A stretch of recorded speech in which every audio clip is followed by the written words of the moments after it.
Welcome to Unleashed, the podcast where we redefine leadership by focusing on what truly matters, the people driving change. Change leadership is about guiding people through transformation in a way that inspires them to embrace change because they believe in it. Whether you're a leader looking to foster a culture of growth or someone eager to break through barriers in life and business, this podcast is for you. Now our host, Wendi. Welcome to the Unleashed podcast, where we unpack the blueprint of leadership. I'm your host, Wendi. On today's episode, we welcome Cheryl Einhorn, a leading expert in decision-making and creator of the AREA method, a system for tackling complex challenges with confidence. She is the founder of Decisive, an adjunct professor at Columbia Business School and Cornell Tech, and an award-winning author of 3 books. A former investigative journalist, her work has appeared in the New York Times, Foreign Policy Magazine, Barron's, and Harvard Business Review. Cheryl also shares her expertise as a LinkedIn learning instructor. Cheryl, really excited about our podcast today. Welcome to the show. Thank you so much, Wendi. Absolutely. Well, you certainly have a diverse set of skills. So, you're a professor, you're a speaker, you own your own company, you have a couple different profiles, one of which I took this morning.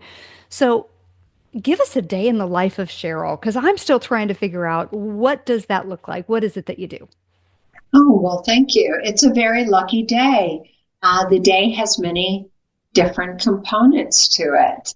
My colleague Emma and I get the great good fortune to work with all sorts of people who are tackling complex problems. Sometimes it's teaching through the complex decision-making course at Cornell University. Sometimes it's working directly with a group of CEOs who are interested in thinking about what are unique aspects of female leadership and what are some of the decisions that they tackle and some of the strategies that they use that are unique to female leaders. Sometimes it is working directly, coaching somebody in an executive coaching setting to help them week in and week out with the big complex problems that they're tackling. And so there's really a wide variety of work that we do. The common theme is to provide people with practical and actionable strategies to feel greater confidence and conviction that they're not only solving problems well, but really including the other stakeholders in a way that holistically solves the problems that they face. Okay. So you say complex decisions. Give us an example of one of the most complex decisions that you have either worked through personally or you've helped someone work through. Oh, well, we face those things as human beings every day. Right? Whether it is deciding on a new job that we want to take or tackling a new project at work, getting to know a new boss, picking a college to go to, how to have that difficult conversation with your aging parents. These are the day-to-day complex decisions that are so familiar to all of us. And yet, really until now, we've never thought of decision-making as a discipline. We don't learn it in a formal way in our homes. We haven't been taught it a formal way in our schools until now. And even in the schools that are adopting programs to actually teach people the different processes that they might use for complex decision making, they're almost always at the graduate level. Isn't that interesting? I didn't think about that until you just said that, Cheryl. I graduated with a business degree, and this was not even a course offered. Are you saying it's offered today in colleges and universities? Absolutely. Emma and I just completed this fall a new course for Columbia at the Graduate School of Journalism. I mentioned before the complex decision-making course at Cornell. You mentioned in your introduction about Cornell Tech.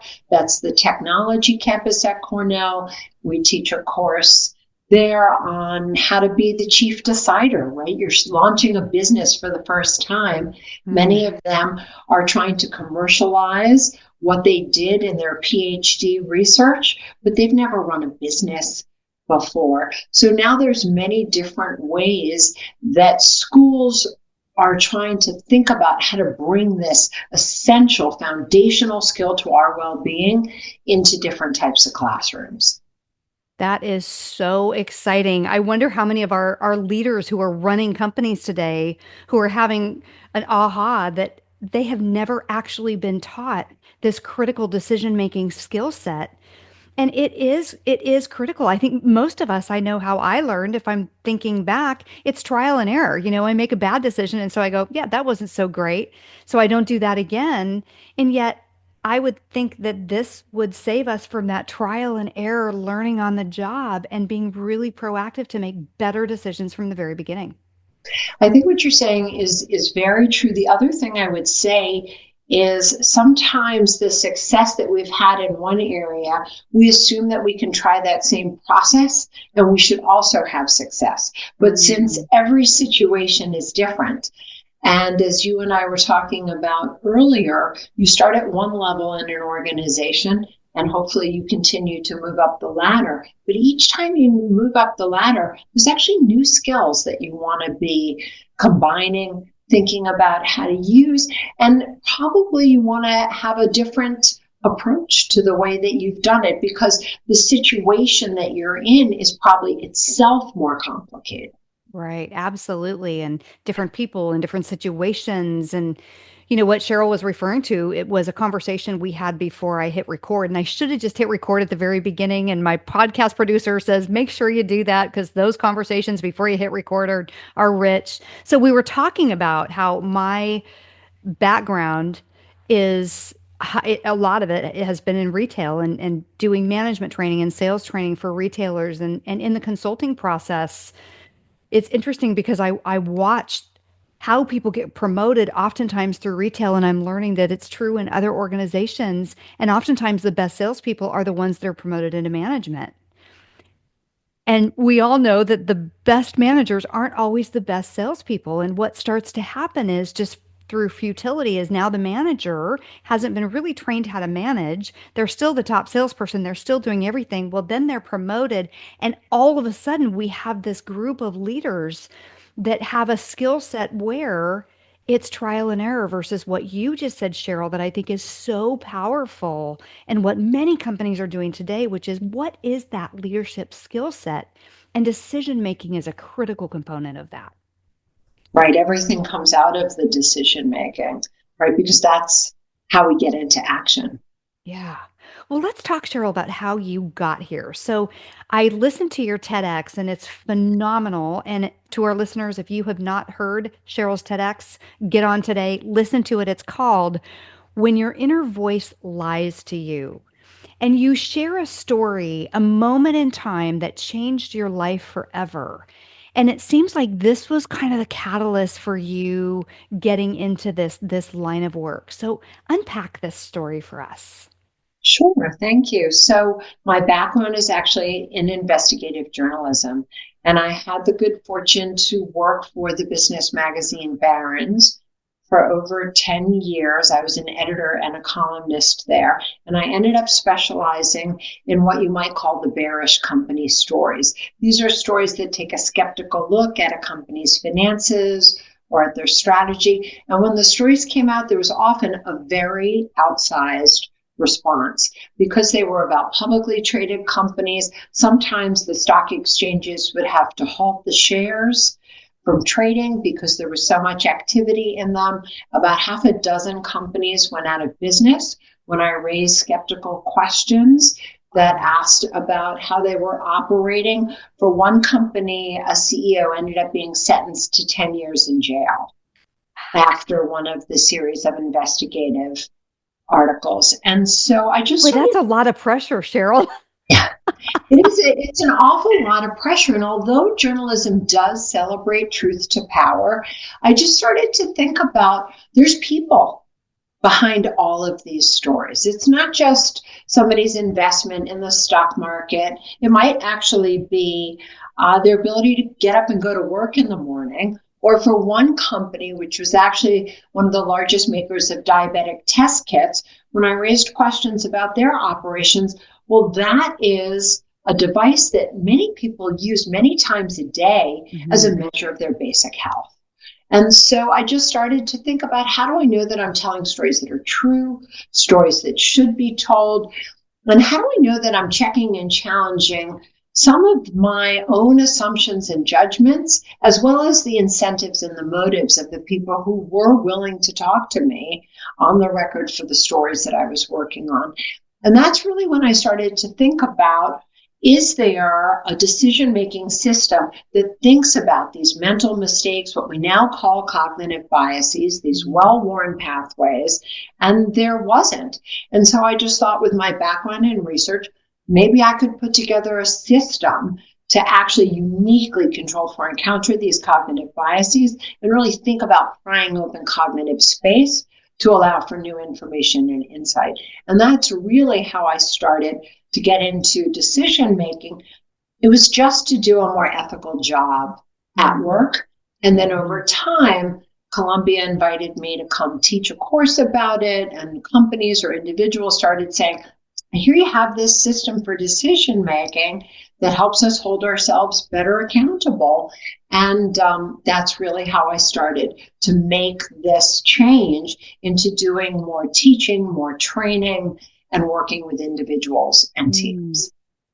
Well, Cheryl, first of all, I want to commend you for your tenacity and concern for the truth, because I think, without getting political, I think that is just so rare in today's landscape. And so that is so refreshing that, you are holding yourself accountable for truth. And so I just appreciate that, and that you're sharing that with the world, because that is such a need. We need more of you. Oh, that's a lovely thing to say. Yeah. So what happened next? So, you started teaching and you started helping people and organizations with their decision making. You now have written 3 books. So, you are sharing on so many different platforms. Walk us through the favorite book that you've written. Oh, every book is a favorite book. And sometimes I think you have to write a book to actually put these ideas out into the world so that you can continue to investigate what you've done and to improve it. My first book is called Problem Solved, and it introduces people to the area method.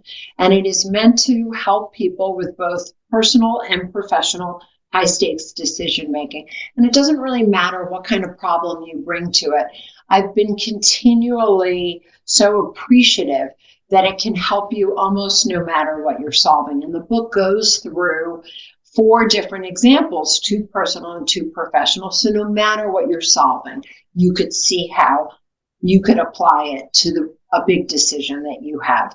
My second book really came out of my teaching at Columbia Business School, and it's focused on bringing area specifically to financial and investment decisions. And so if you're somebody who loves to do investing, or you want to brush up on your skills, or you're interested in getting into that business, how you think about selecting your investments as a complex problem, that's what this book goes through. And that's called Investing in Financial Research.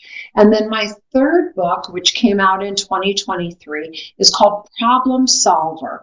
And this is the psychology of decision making. So each of us have a way that we make decisions in the world. This research identifies that there's 5 dominant ways that people approach their decisions. And they're each optimizing for different things. Understanding your problem solver profile can help you identify, what are you good at? What are some of the strengths that you bring to the decisions that you make? And then on the flip side, what are the key cognitive biases that actually impose some limitations and can trip you up when solving complex problems?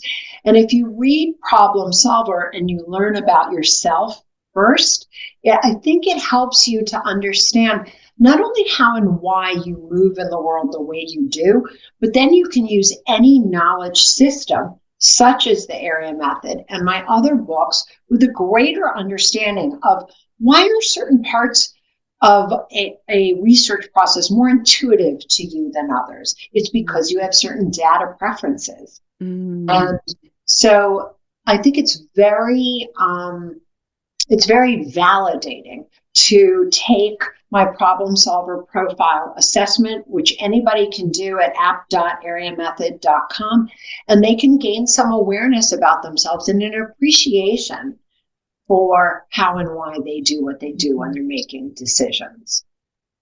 I want to dig in more in just a moment to the area method and the different ways we make decisions. And I personally did take the profile, so I want to dig into that a little bit. Before we do that, though, I want to make sure that we clear something up for our listeners. So how do you define cognitive bias? I've had a lot of guests on my show that this cognitive bias has impact in so many different areas. So what is cognitive bias to you, and how does that affect our decision making? So it's just our well-worn pathways in our brain. These are the shortcuts that we have so that we don't have to see everything as new, right? Our brain sort of fits it into, oh, have I seen this before? Oh, yes.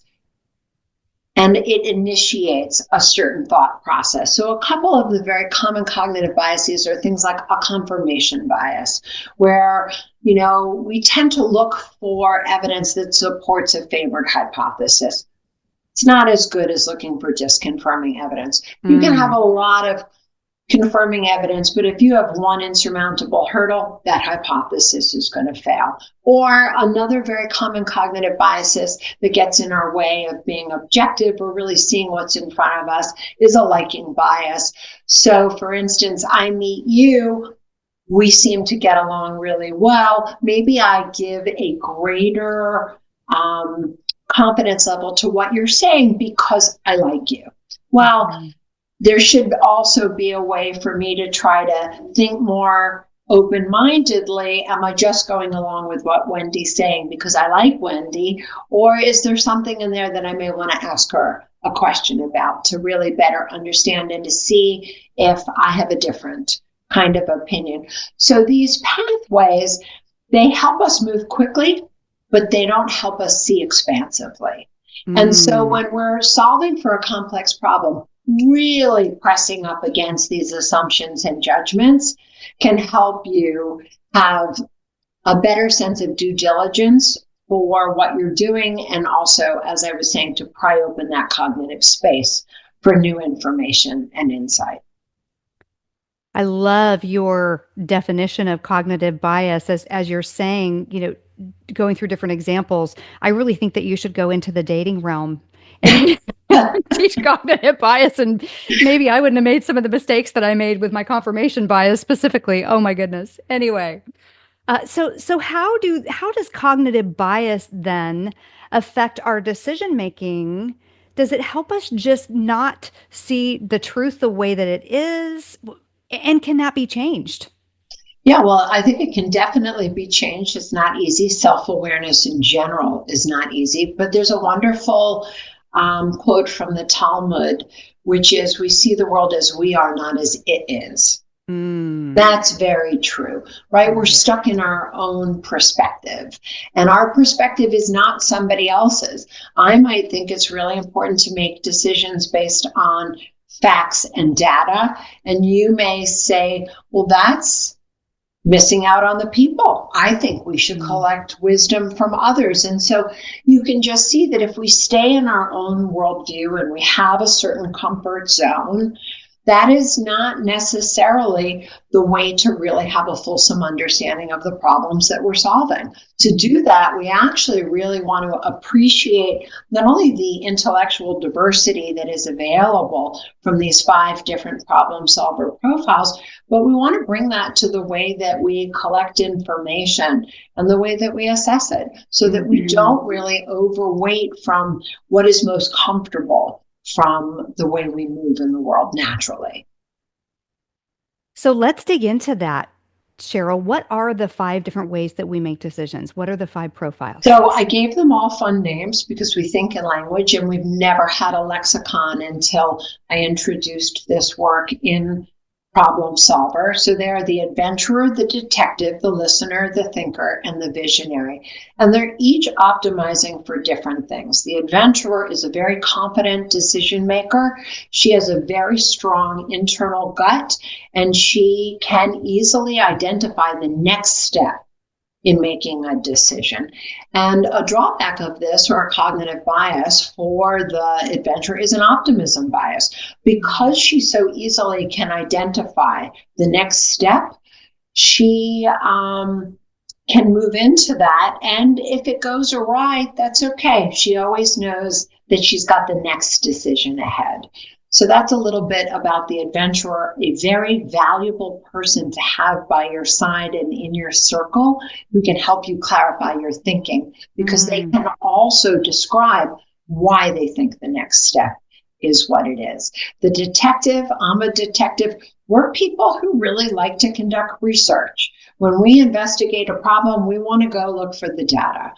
And one of the drawbacks is the confirmation bias. I can find information that confirms my favorite hypothesis, but as you and I spoke about earlier, it's not as good as looking for disconfirming data. The listener is our most collaborative, cooperative, team-oriented decision maker. She really values the people. And you and I were discussing liking bias. Not only may she overweight information from somebody that she has an affinity for, but also a social proof bias can get in the way, where she tends to overweight the wisdom of the crowd, giving her a more difficult time to identify her inner voice. The thinker, and you said, Wendi, that you're a thinker. This is somebody where the action's really between their ears. They can identify the why behind a decision, but they tend to have sort of a relativity bias. They want to evaluate the options. They tend to pit one option against the other, and that can mean that they can too narrowly circumscribe the perimeter of their decision. And then the visionary is our creative and original thinker. They may come up with ideas that are actually not on the table. And one of the drawbacks of this could be a scarcity bias, where they overweight something that is original when something more workaday would be just fine. And so you can see that they're each optimizing for different things, but each bringing a unique and important angle to the way that complex problems can be solved. Yeah, I appreciate that there's a strength, and then there's also, here's how we could do it even better regardless. Right. It doesn't appear that there's a right or a wrong decision-making profile. Is that correct? Oh, not only is there not a wrong one, but one is not better than the other. And what I hope that this research does, and I think it certainly has done this for me, is it's given me a much greater appreciation for how other people make decisions. Somebody is not hasty. Somebody is not stuck in analysis paralysis. It's that somebody has a very clear sense of direction and forward momentum, the adventurer, or somebody is actually really trying to unpack why, and that's our thinkers. And so I hope it gives us much more appreciation for each other and intellectual difference. Well, and I never really thought of decision making until just now, Cheryl, as a collaborative culture building skill set, because it's true. You know, we teach empathy, you know, and I think empathy is one of these up and coming things that leaders are finally going, empathy is important. And as a leadership characteristic, finally leadership is evolving, that I think leaders are finally saying, I need to stand in people's shoes. Yeah. And so as we're looking at other people and we see decisions that have been made, and we can stop and say, if there is, in fact, I understand the decision-making process, I can stop and go, they must have had a method behind their madness, which that in and of itself, I think just creates such a better culture. Yes, I think it does. It really does help. I think you can work together understanding how you can be more effective and efficient and enjoy these differences that people bring to the table. Yeah, because if I'm a thinker and I know that I need more of a out of the box solution, I may go to the visionary if I know that there's a visionary and say, hey, I need you to help me. You know, how great would that be? And just making people better and also making the result better. I think that's right. I think we can use the tool in so many ways, not just with teams that, you know, we currently have, but as we're thinking about hiring, I think that bringing a diversity to how people think is really important. I have found in organizations at times You may hear difference. People speak different languages. Maybe people come from very different cultures, but that doesn't mean you actually have intellectual diversity from the way people make decisions. And so I think that this is a body of research that I think can be very helpful to leaders. Yeah, and hiring especially, Cheryl, because as I teach hiring and recruiting and interviewing to organizations, one of the things that I teach is this cognitive bias. And, so often what happens is I just had a horrible interview with somebody and I cut it short and I'm already in this mindset and so somebody else comes, well anybody's going to be better and I hire them because of my experience with the person before or vice versa.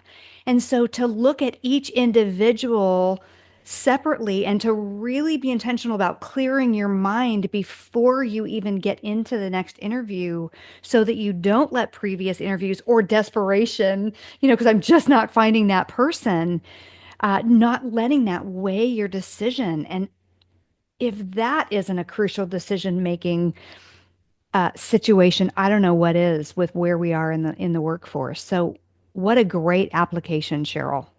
Oh, well, thank you. I'm curious. You took the problem solver profile, said you are a thinker. We just spoke about it in a very brief way. How do the results resonate with you? Do you make decisions that you think are representative? Yeah, I think so because as I'm working through a recent decision that I made, one of the things I will do, and one of the questions in the profile was, do you consult other people? And I absolutely do. I'm like, okay, here's the decision I have to make. Here's what I'm thinking. And as much as I go to other people, I think my decision is already made up before I go to other people. I'm not sure that like I think about it forever and Yes. yet I act quickly. So I guess that's why I was surprised by the thinker because I tend to make decisions emotionally. And I know that I'm a little bit of adventure because I know that if it's not the right decision, I call my last year the year of failing forward because I'm going to make the decision. I'm going to do it. I'm going to hire a PR agency. If it doesn't work, I'll do something different. And so I'll make the decision, and that knowing that I can always, um, make a different decision if it doesn't work out. So I think I'm somewhere in between. I would also say, though, what you described is a very thinker phenomenon. The thinker spends a lot of time thinking about the decision, and Wendi, they get to the point where they can get exhausted and then they make it. That's not the adventurer. That is the amount of energy that the thinker puts into unpacking the different threads of the decision, weighing the pros and cons. And it's once they've actually taxed themselves that they often make an emotional decision. So it actually is quite different than the adventurer who has an internal compass that doesn't need all the research and actually really favors the forward momentum, who can take the decision in a very different way. Makes perfect sense. Well, then I guess I am a thinker. Does a thinker ever become a detective or a detective, an adventurer, or do we kind of stay in our lane? No, we certainly don't have to stay in our lane. The premise of the problem solver profiles is that when you're in perfunctory mode, you're sort of going about your day. This is how you're going to make decisions. This is your dominant profile. But that doesn't mean that you're not going to be dynamic. We all have some piece of all five of these. But the problem solver profile will show you which one is your highest comfort zone, and that's the dominant profile. And you can certainly, once you are aware of the profiles, you can study up on them and you can try to take decisions just like each of the individual profiles to try to see to yourself what's comfortable, where am I hitting discomfort? Where you're hitting discomfort is not bad. That's a great area for growth. Could you go to the supermarket like an adventurer, or make a meal like a visionary, or take a vacation like a detective, and so on? And so you have this wonderful opportunity to continually become more dynamic and flexible in your decision making. I love, Cheryl, that there's flexibility in if it's a less complex decision, go into a different profile and So experience that profile. That's fabulous. I've never thought of that either. So good. Thank you. My mind is blown. I'm having all kinds of light bulbs here. So Cheryl, thank you for that. So walk us through. So you have so number one is your awareness, understanding what your tendency is, your natural, your profile, and then you also teach something called area. So what is the area approach? So it's an acronym for the steps of my decision-making process, which is meant to really control for and counter these cognitive biases. So the steps are absolute, relative, exploration and exploitation, and analysis. So in the first step, let's say you are choosing a new job and you're thinking about some different jobs. In absolute, you'd collect primary source information up close from the target, which would, in this case, would be those two different jobs. What's the job description say? What's a sample day look like? And you'd get up close on just specifically what is the actual role and responsibility, for example. In our relative, you'd move beyond those primary source information to better understand the landscape. What does this look like when you are actually thinking about what people do next? Or what do people say about working in these particular roles at these particular companies? So these are sources related to the target of your decision. Then in exploration and exploitation, you can get beyond document-based sources. Exploration is identifying the right people and asking them great questions. So it's interviewing. It's the difference between the map and the terrain. The description might say something, but you might actually find out when you talk to people who have held that position, it doesn't really work that way in practice. Very valuable. In exploitation, this is a brand new part of decision making. And here what I've done is given people a couple of creative exercises that they can use to really test their hypotheses for how the decision will work out against the evidence. And I find this really useful. Maybe you'll be doing a pro-con analysis, which is very familiar to many people, or some other kind of data interpretation. And then in the final step analysis, what I think is new is I actually take you through how to use failure to strength test your decision. And I talk about a tool that I really like called the pre-mortem, where you imagine that your decision has failed before you make it. This helps you to identify how does it go wrong. Now you've identified some weaknesses that you can shore up to help you strengthen your path forward as you come to conviction. So it builds in a way that you include different perspectives, and it also builds in strategic stops throughout the process. And I think timing has been something that's long been missing from decision making, but is a critical component, as none of us have more time, enough time. What do we do? But when you are making a complex decision, knowing where to go fast and what kind of research to do, and then when to slow down to ask yourself, so what does it mean? Really useful. So that is a synopsis of the area method. Well, you make it sound so simple, Cheryl. If it only were that simple. So let's walk through, what's a common decision that you find people in their life have difficulty making, or they could do better at making a quality decision? And could you walk us through the area method with that example? Yeah, well, we just walked through, if you're thinking about taking a new job, right? That's the example that we just did. And I find this comes up over and over again. But another very common decision that people face is, something like a really big purchase, right? Let's say they want to buy a house. So if you're thinking about buying a particular house, you might be thinking about, in absolute, what are the specific specifications of that house? How many bedrooms does it have? When was it built? What type of maintenance has been done? And then in your relative phase, you might assess the neighborhood. What is crime like in that area? How are the schools? What's happened with taxes in that area? How quickly does it seem to be going up, and what public services do I get? And then in exploration, you might go ahead and talk to people in that neighborhood. How is it? Does it seem safe? Oh, these neighbors are really loud and they've disturbed the peace, and so on. And then in exploitation, you might really be thinking about, okay, well, now I have a sense of the house and the neighborhood and the cost. But when I actually take into account the fact that the taxes have gone up 3.5% a year and the roof is close to 20 years old, do I really understand what it's going to cost me to own this house? Because it's not just about the purchase price. The ongoing maintenance looks like it could be substantial. It's an older house, etc. And then in that final step in analysis, you think about how it might fail. Well, do I really have enough to put aside so that I could put in a new roof?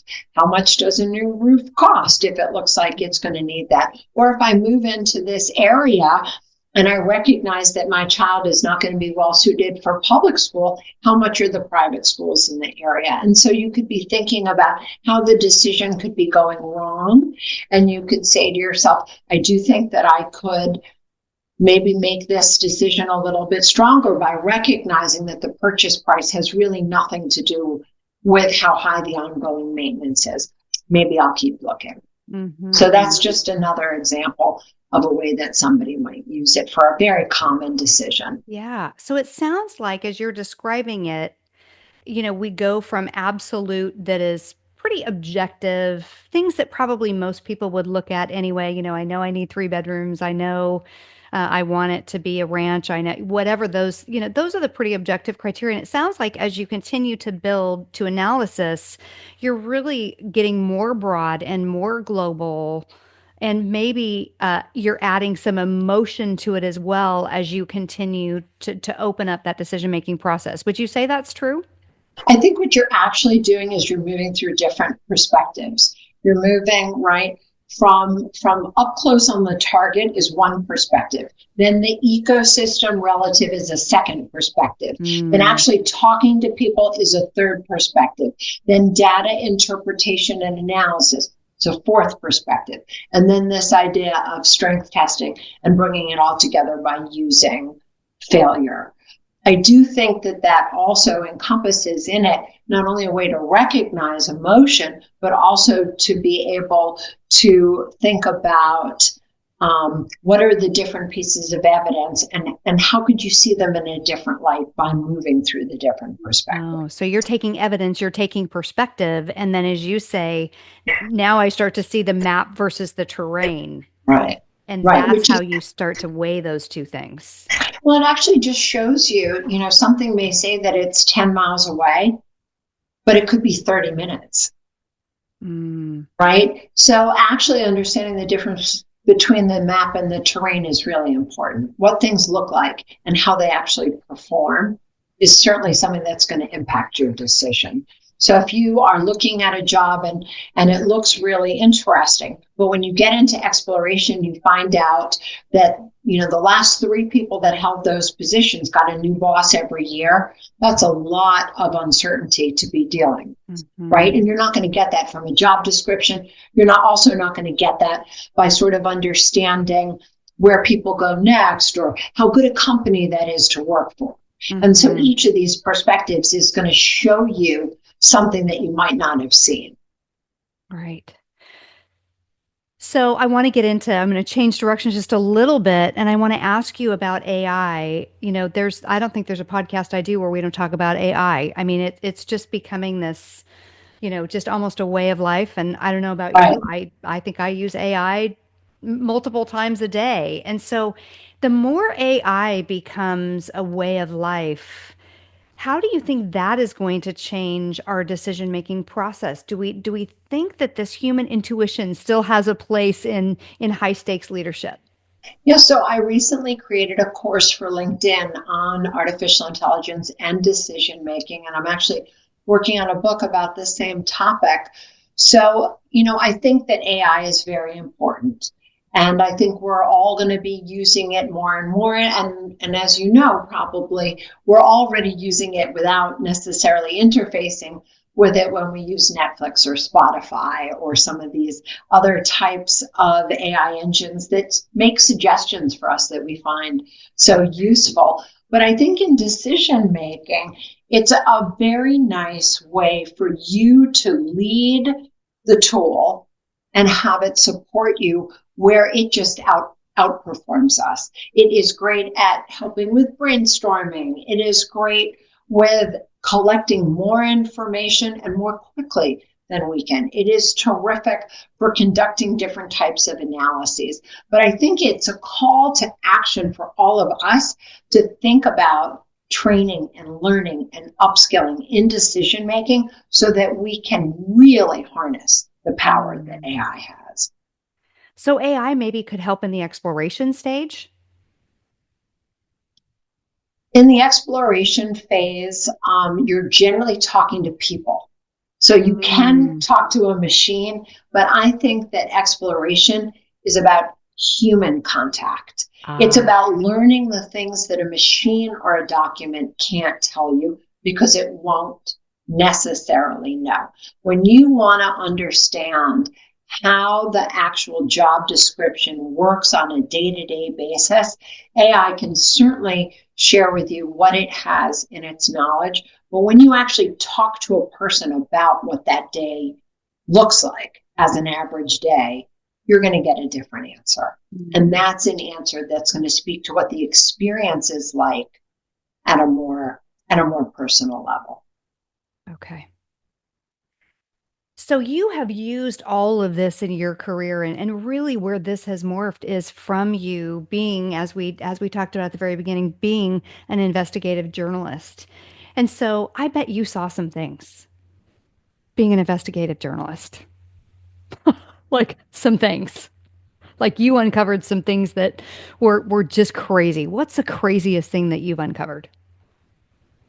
There was one company that went out of business that said they had a box that you could put in an airplane and you could fly it over ground to find oil.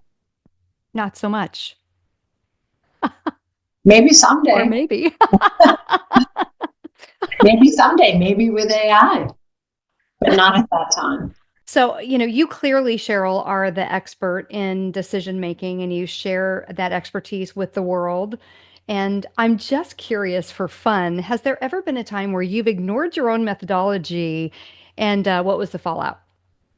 Well, I certainly make many mistakes. I made one last week where I ignored my process and I had all the signs that I should stop and follow it because I tend to use it as an operating system where I try to run it through my mind for many big decisions. Last week, I gave a series of talks at Cornell, which is in Ithaca, New York.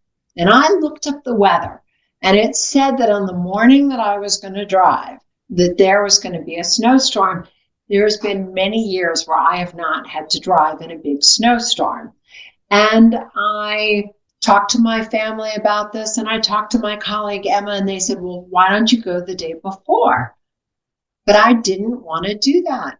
And I didn't really stop to think about what the implication was going to be. And I ended up in a snow squall and I could not see a thing. And I put Cheryl. myself into panic and I really chastised myself.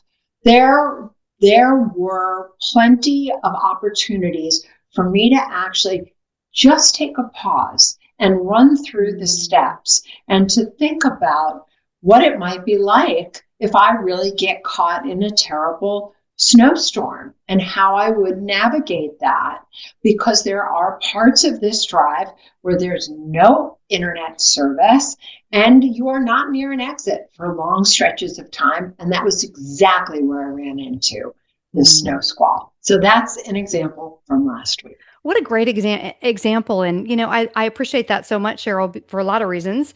First of all, these decisions don't have to be complex. It can just be a decision that's just going to make your life better and you can avoid a little bit of discomfort or maybe push yourself into more discomfort because it's a right decision. So, Cheryl, I just so appreciate your wisdom, your knowledge. You are brilliant.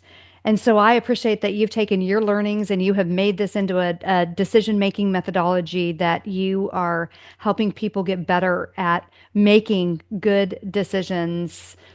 And so I always like to leave an action with my listeners. So, We've talked about so much. We've talked about the profiles. We've talked about how you make decisions. We've given some examples. And so for our listeners, where do we start? So I think I have this strategy that I call the cheetah pause. The cheetah, she's our fastest land animal, but actually it's not her acceleration that's so powerful. She decelerates up to 9 miles an hour in a single stride. And that gives you agility, flexibility, maneuverability, all the things you want in a quality decision-making process. So if you can remember the cheetah, before you go ahead and make a big decision, take a strategic stop. It doesn't have to be for a long period of time, but just ask yourself, what am I experiencing? What is the problem in front of me? Who else is impacted? And what does a good outcome look like? Because if you can visualize that good outcome and you can honor the fact that other people are impacted and involved in your decisions, you have a better chance of holistically solving your problems. And that can give you greater confidence and conviction to take on bigger challenges as you move forward. So good. And you have so much wisdom. Cheryl, thank you so much for being on the podcast. Thank you. I'll make sure that all of your information and also your books are in the show notes. I know that there's going to be a lot of questions and a lot of people that would like to contact you. So Cheryl, what is the best way for people to contact you? Wendi, this has been a pleasure. Thank you for having me. And my website is Area Method, AREA method.com. Great. Okay. Cheryl, thank you so much. And to our listeners, thank you for listening in, and we'll see you next week. Thanks for listening to Unleash with Wendi Swanson. Make sure to subscribe and follow to be notified when the newest episodes of the podcast go live. Please take a moment to rate and review us. It helps others discover Unleashed and join our movement of forward-thinking leaders. You can find contact information and important links in the show notes. Stay tuned for the next episode, and remember, keep leading with authenticity, embrace change, and choose to live life unleashed.